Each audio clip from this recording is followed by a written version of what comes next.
నీకు విషయం తెలుసా? నీకు చచ్చి 3 రోజులైంది. నువ్వు మాట్లాడుతున్నావు ప్రేతాత్మతో.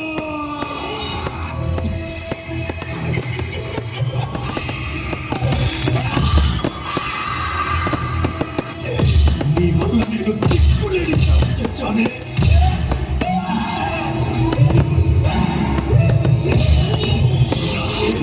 కుళ్ళిపోయింది. ఇప్పుడు పట్టి చెప్పు కొడుతుంది.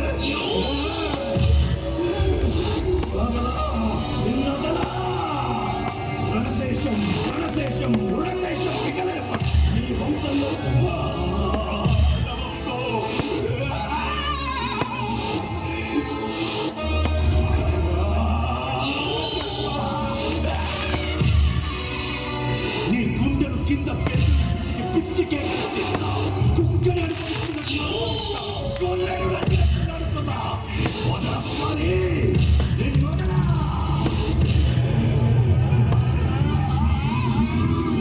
ఆడు కనబడితే నిప్పు కణం నిలబడినట్టుంటది, కనబడితే ఏడు సుక్క ఎగబడినట్టుంటది, నిలబడితే సావుకైనా సెంటర్ ప్రాణమైన బంధువుకైనా వాడికి మాంచనైతుంది. ఇంటి పేరు అల్లూరి, సాకింది గోదావరి. సంపాలంటే సముద్రం దాటాల, సంపాలంటే సముద్రం.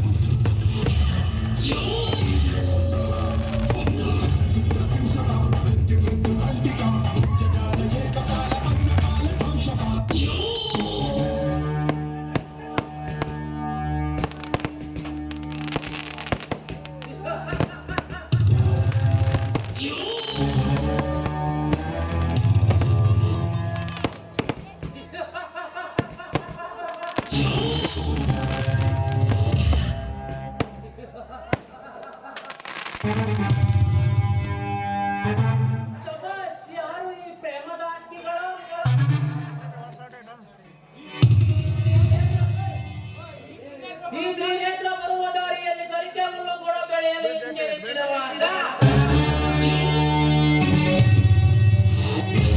ಈ ಹಂತಕನ ಕಣ್ಣೆದುರಿಗೆ ಪ್ರೀತಿ ಸಂಲಾಪದಲ್ಲಿ ತೊಡಗಿದ್ದವಲ್ಲ ಯಾರಾಗಿರಬಹುದ?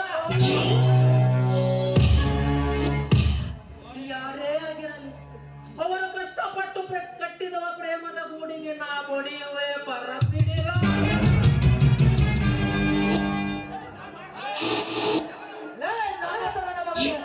ನಮ್ಮ ಪ್ರೀತಿ ನಡುವೆ ಚೆಲ್ಲಾಟ ಆಡಲು ಬಂದಿರುವಲ್ಲ, ನಾಯಿ ಆಗೋದಿಲ್ಲ ನಡೆ ನರಸಪ್ತ ನಾಮರ್ಥದ ಮಗನೇ.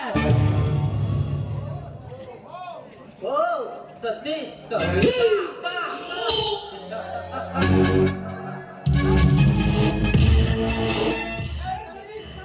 ಸತೀಶ, ನಾನಿಷ್ಟಪಟ್ಟ ಹುಡುಗಿಯನ್ನು ಪ್ರೀತಿಸಿ ಪ್ರೀತಿಯನ್ನು ಬೇಡವೆಂದು ಆ ಸತೀಶನ ಜೊತೆಯಲ್ಲಿ ನಲಿದಾಡುವುದನ್ನು ನೋಡಿದರೆ ನನ್ನಿಂದ ಸಹಿಸಿಕೊಳ್ಳಲು ಆಗುತ್ತಿಲ್ಲ.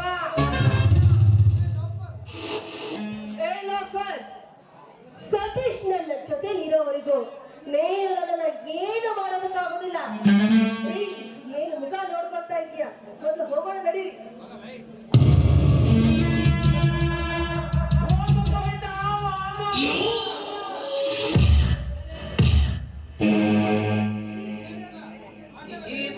ಈ ತ್ರಿನೇತ್ರನ ಪ್ರೀತಿಯನ್ನು ತಿರಸ್ಕರಿಸುವ ಎಣ್ಣೆ ನನ್ನ ಪ್ರೀತಿಯನ್ನು ಬೇಡವೆಂದು ಜೊತೆಯಲ್ಲಿ ನಲಿದಾಡುವುದನ್ನು ನೋಡಿದರೆ ನನ್ನಿಂದ ಸಹಿಸಿಕೊಳ್ಳಲು ಆಗುತ್ತಿಲ್ಲ ಕವಿತಾ.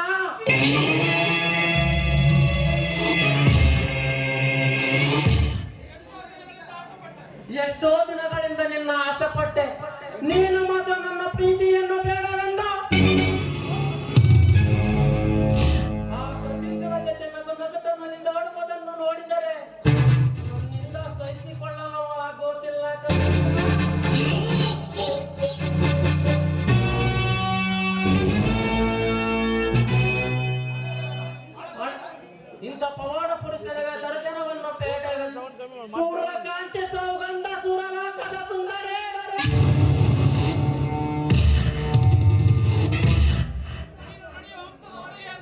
ನೀನು ನಡೆಯುವ ಹಂಸದ ನಡಿಗೆಯನ್ನು ಕಂಡರೆ ನನ್ನಿಂದ ಸಹಿಸಿಕೊಳ್ಳಲು ಆಗುವುದಿಲ್ಲ. ಈ ತ್ರಿನೇತ್ರನ ಮನೆಯಲ್ಲಿ ಹಾಕಿರುವ ಮಲ್ಲಿಗೆ ಮಂಚಕ್ಕೆ ನೀನಾಗಲೇಬೇಕು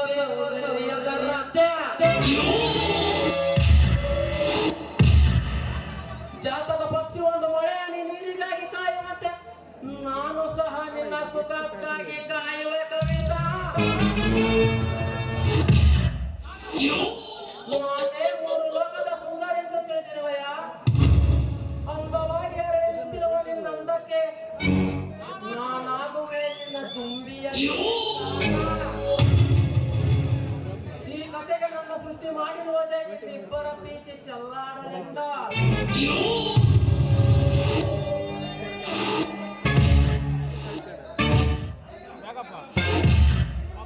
ಅಂದು 3 ಲೋಕಗಳಿಗೆ ರಾವಣ ರಾಕ್ಷಸ, ಇಂದು ಈ ಕಲಿಯುಗದಲ್ಲಿ ಚಕ್ರಯುಗದಲ್ಲಿ ತ್ರಿನೇತ್ರನೇ ರಾಕ್ಷಸ. ಓ ಸತೀಶ, ಕವಿತ ನಿನ್ನ ಪ್ರೀತಿಯ ಬಲೆಯಲ್ಲಿ ಬಿದ್ದಿರುವಳೆಂದು ಜಂಬ ಕೊಚ್ಚಿಕೊಳ್ಳುತ್ತೀಯನಲ್ಲೇ ಮಗನೇ.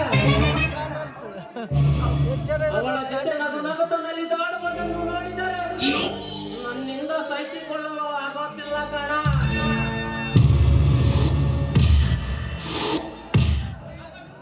ನನ್ನ ವಿರುದ್ಧವಾಗಿ ನಾನು ಇಷ್ಟಪಟ್ಟ ಕವಿತೆಗಳನ್ನೇ ಪ್ರೀತಿಸಿರುವೆ ಎಂದರೆ ಈ ತ್ರಿನೇತ್ರನ ಕುತಂತ್ರದಿಂದ ನೀನಾಗಲೇಬೇಕು ಬೀದಿ ಬೀದಿಯಲ್ಲಿ ಭಿಕ್ಷೆ ಬೇಡುವ ಪ್ರೇಮೆ. ಆಗಲೇ ಕಣ ನನ್ನ ಆತ್ಮಕ್ಕೆ ಶಾಂತಿ ಕಡುತುಂಬ ನಿತ್ಯ.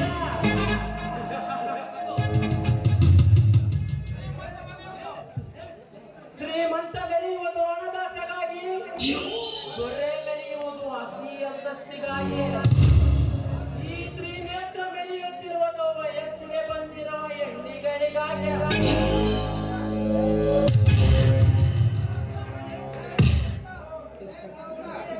ಓ ಕವಿತಾ, ಒಂಟಿಯಾಗಿ ಬೆಳದಿಂಗಳಲ್ಲಿ ಬೆಳ್ಳಕ್ಕಿಯಂತೆ ಹಾರುವ ಸಮಯಕ್ಕಾಗಿ ಕಾದೆ.